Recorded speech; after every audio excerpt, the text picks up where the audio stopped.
Hey guys, Tychonders here doing another toy review, and this time it's for a more recent figure, and it is the Warcraft movie figures made by Jakks Pacific.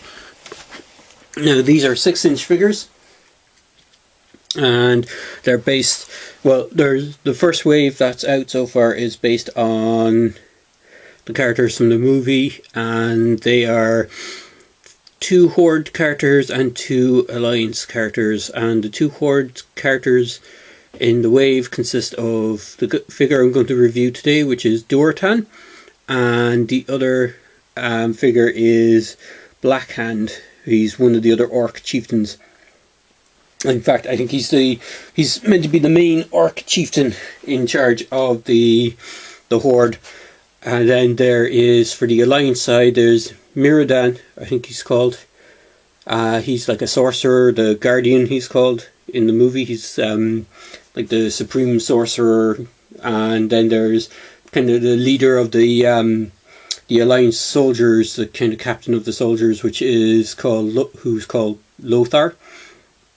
And there is 2 other figures due, but they haven't been released in the first wave, and they're supposedly going to be released in August.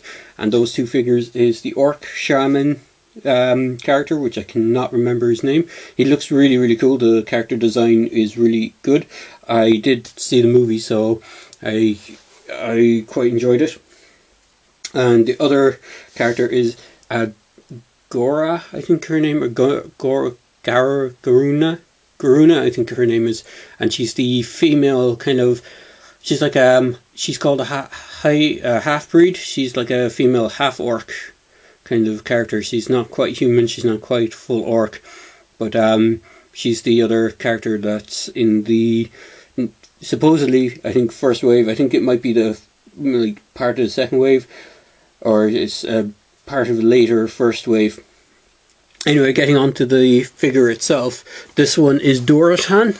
He's essentially the good orc character, the hero orc character in the film.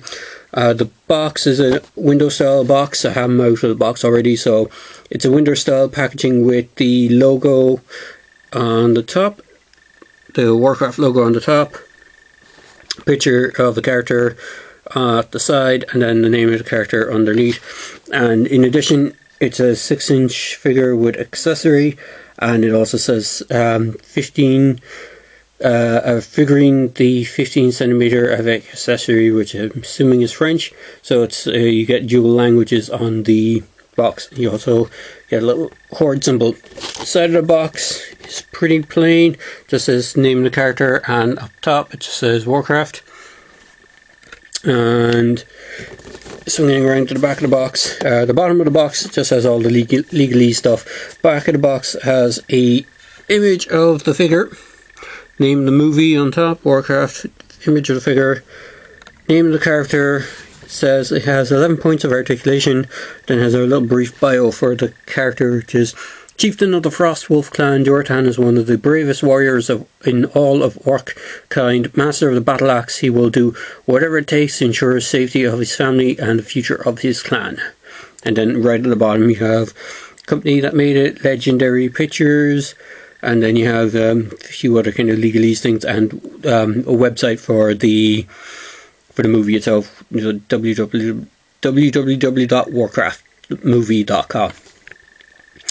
Interestingly enough, the picture of the prototype figure doesn't look as good as the actual finished figure, and usually it's not the same case, or usually it's the reverse. The finished product usually looks a little bit a little worse than the prototype, but for some reason the prototype on the back of the box doesn't look as good, except for the loincloth area with the feathers on it. That looks a little better than the finished product. So, moving onto the figure, here he is, Durotan. He's quite a good figure. The likeness of the character is quite spot on to what we see in the movie. He's wearing pretty much a kind of big giant belt with skull on it, and then he has like the waistcloth with feathers and kind of kind of fur loin cloth, and then he has like these giant bone pieces on his arms tied on with chains and stuff. Now I'll just poke him back there for 2 seconds while I'll show you a size comparison. I have one of the Star Wars Resistance Troopers, and as you can see, he's actually a slight bit taller than one of the Resistance Troopers, not by much. Now in the film, the orcs are massive. They're actually quite large in size, so the scale isn't proper 6-inch scale to the human figures. Because in one of the scenes in the film, when the orcs first come up against the human characters, one of the orcs actually picks up an entire horse and throws it. So like the horse doesn't look as big, doesn't look that big in its hands. So the orcs are quite massive in size and stature. So just taking the figure back in hand. So articulation wise, you can rotate the arm around. It can go in and out. He has elbow joints with a rotation, so the elbow doesn't go full 90 degrees, if you can just see it there, goes to about there, it doesn't go any further than that. And then he has wrist rotation, which is slightly hindered by these giant bone pieces that poke out from the arm.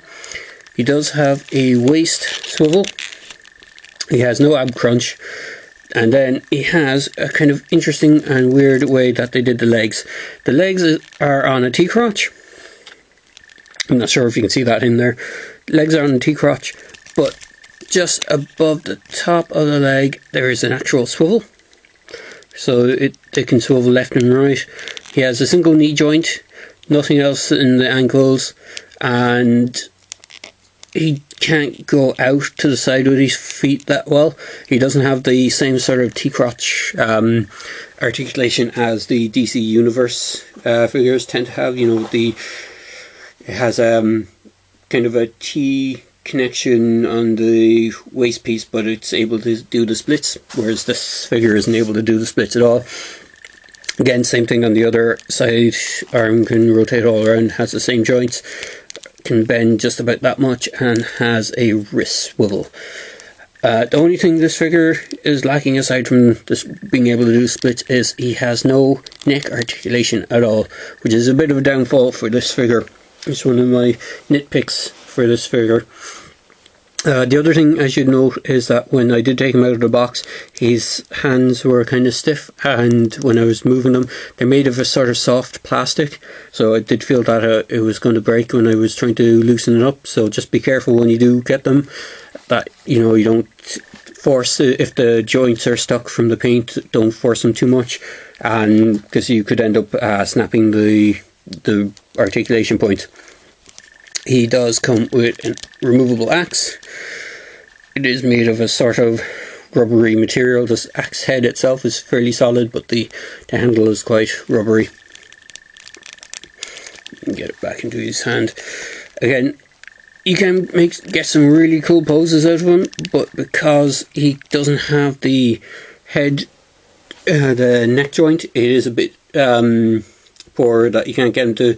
You can get him to kind of turn his waist, but you can't get him to turn his head in the direction he's looking with the waist, so it kind of falls flat on that side.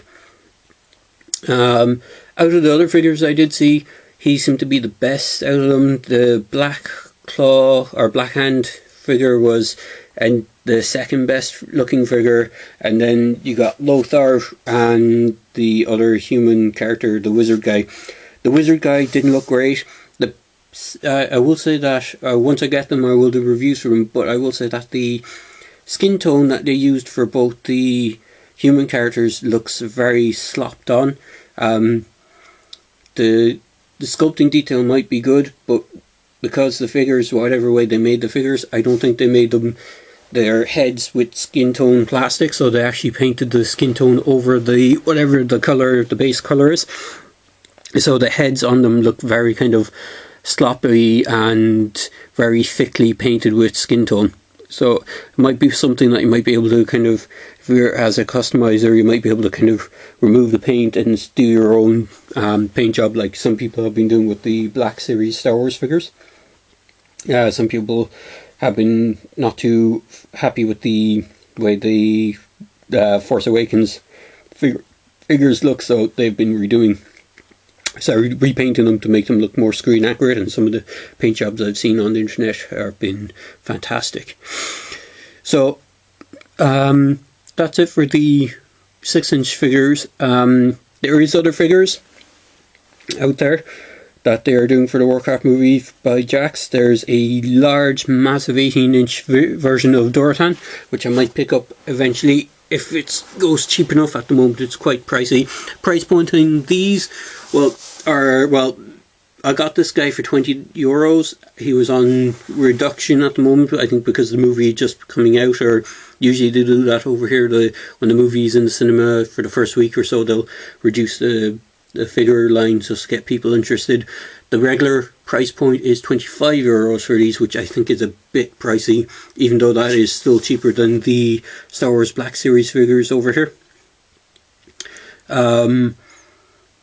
The other figures that they have are these kind of 2-inch style statue figures, kind of similar to what they did with Lord of the Rings when that came around. They did a kind of, small statue style figures.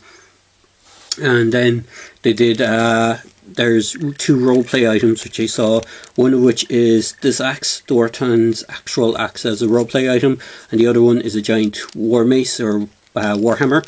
I can't remember offhand who wields that in the film, because I've only seen the film once, and as far as I know, I don't think it's Lothar, because Lothar uses a sword and shield. Blacklaw has a mace, but it's a ginormous mace with kind of a skull design on it, whereas this one looked more like a kind of a dwarven mace kind of type thing, kind of an alliance weapon. So it could be just a generic alliance weapon that they released, but overall they look interesting. I probably won't pick anything up other than the other 6-inch figures and that large 18-inch figure. So there you go, guys. Yeah, just to say as well, I know I haven't posted any reviews in quite a while. I've been away for a month in the States, so I've picked up quite a lot of stuff that I intend to review. One of which was what you saw earlier, the Resistance, Force Awakens Resistance Trooper, which I picked up on Amazon for quite a nice price. They were only $5 each, so that was quite a good saving, considering, as I said, they're about €30 normally over here. So I picked up 2 of the Resistance Troopers.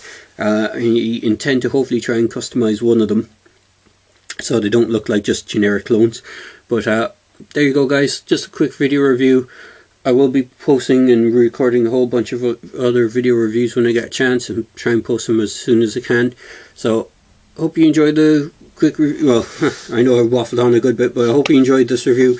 And as I always say, if you like the review, click like. If you want to comment, feel free to comment. And if you want to subscribe to my channel, it's just hit the subscribe button below. And also, I have downloaded Instagram as well, so I do tend to post a few pictures up on Instagram if you're following me. So I'll try and put a link to the Instagram account on the video below as well. So there you go, guys. Hope you enjoyed the review.